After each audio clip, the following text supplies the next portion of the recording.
not to dampen your Monday, but Christmas is just 12 days away.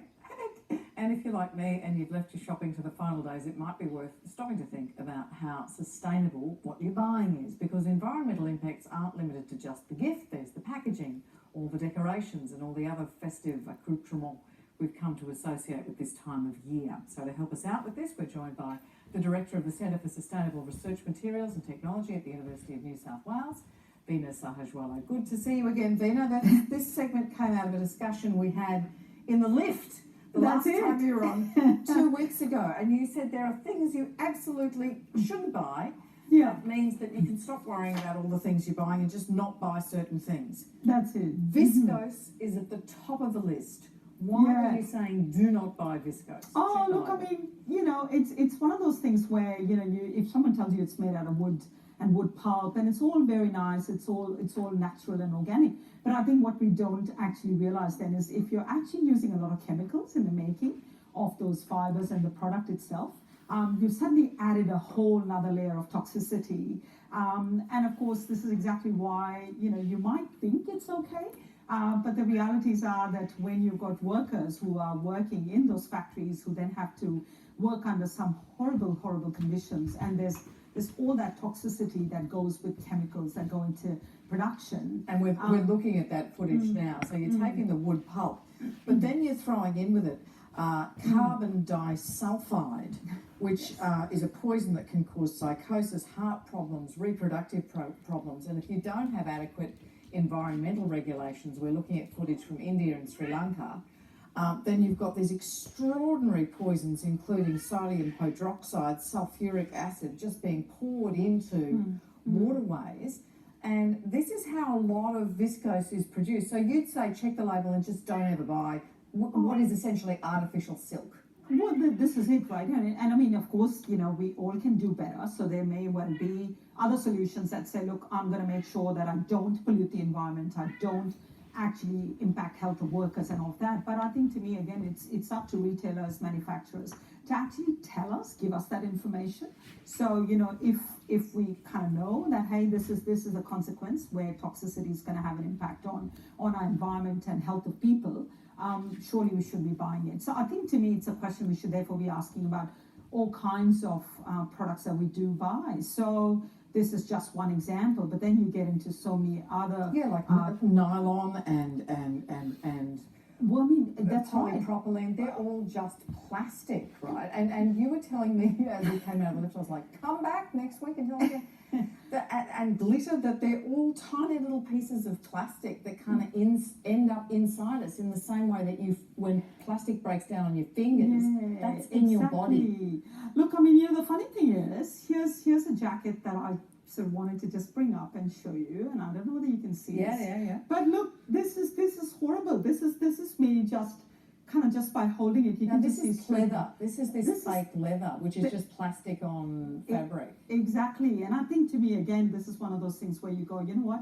Why do we need to have all these polyurethanes and all of these materials that are not actually for this purpose? If we're going to make jackets, let's go with, what are the products that are meant for this. So if you want to be able to go and buy cotton-based products, that's great, but you don't want to end up in a situation where you've got these kinds of plastics that then end up producing microplastics. They degrade over time, and then ultimately you've got a situation where, of course, the product that you bought in the first place is not fit for wear, but then in the process of doing that, you've now caused all microplastics to be released.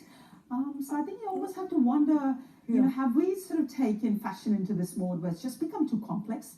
Can we simplify it, please? And can we sort of bring it right back to the basics? Well, let me hit Madonna up.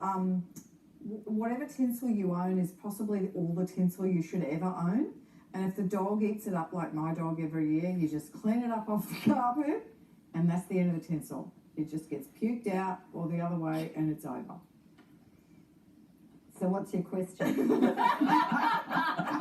know how come your dog poos on the carpet. That's what I want to know. No, I don't have a dog or carpet. But can I say, I'm thinking I'm going to be lining up for returns on viscose and glitter tomorrow morning. Yeah.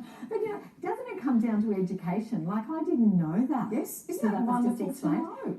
It absolutely is. And so I'm really pleased that I have been so busy this week that I just opened the gift cupboard and I'll be re-gifting gifts from last year to give again this year. So I reckon I get a big tick. Yeah, big reuse, recycle. Big reuse, yeah. Well, it's even better if we can kind of, just tell people, look, I mean, just tell me exactly what you want. Wouldn't it be wonderful, your family and friends just tell you this is what I want. And you know what, we all sort of have, secret sort of, Santa or whatever, that you want to do. And you sort of get what you want. And you can actually sort of go, perfect, this is what I want. And you can always go, whoa, surprise.